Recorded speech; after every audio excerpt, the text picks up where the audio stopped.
Tadulas. Hi everyone! Ito nga po yung mga kaganapan namin. Dumating po yung aking mga katrabaho dahil gusto po nila mag-budal fight dito sa aming bukid. Ito na nga po mga kaganapan. Wala po munang voice over yung iba po kasi medyo pagoda pa po ang lola nyo. Thank you! Bye bye po! Hindi nga doon ka dumaan sa may damo.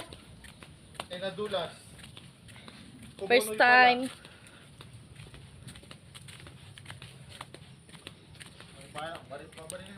Mangunguha po kami ng puso, ito po yung mga kasama ko, mga magnanakaw sila. Gago. Eto Linda, no? Wag yan. Wala kang makuha dyan. Ito pa tong aso, oh.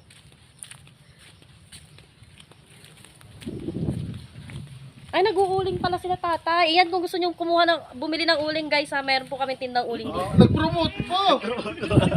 Nag-promote po! Ayan, ayan, puso. Baka may link ka na sugal, sabay mo na. Nasaan? Ayan, tatay, mata. Hindi, ayun, nandun na, nagiinom. Mga nagtatrabaho sa kanya to. O, kunin mo na. Ba't ko tatanungin eh? Amin naman yan, kunin mo na. Sabi siya, magdadaan. Paano po Hindi, yan? pinuputol na kasi puno niya. Ay, hindi pwedeng putulin niya. Magagayat tatay ko. Ito, oh. Tagal lang, ano. Sisibatin mo, nakataong ano. Taong eme. Sabi siya, itak eh. Baka Tara. itak si kuya. Ayun, baka mayroon jitong itap. Sipaw. Tara, maganda dito. May kubo pa kami dito. Tingnan mo, kumisip pa. Kaya ano. Ere, panungkit, oh. Tikpal mo. Ayun, oh. Kahit karit.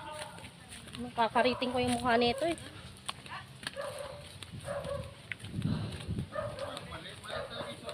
Okay, sino susuot sa pinya para manguha? Ako hanap ka ng ano doon. Ang karit. Manghanap ka ng pangkain lang, ha. At yan, eh, alam mo na, ang puhunan dyan. Masyadong malo.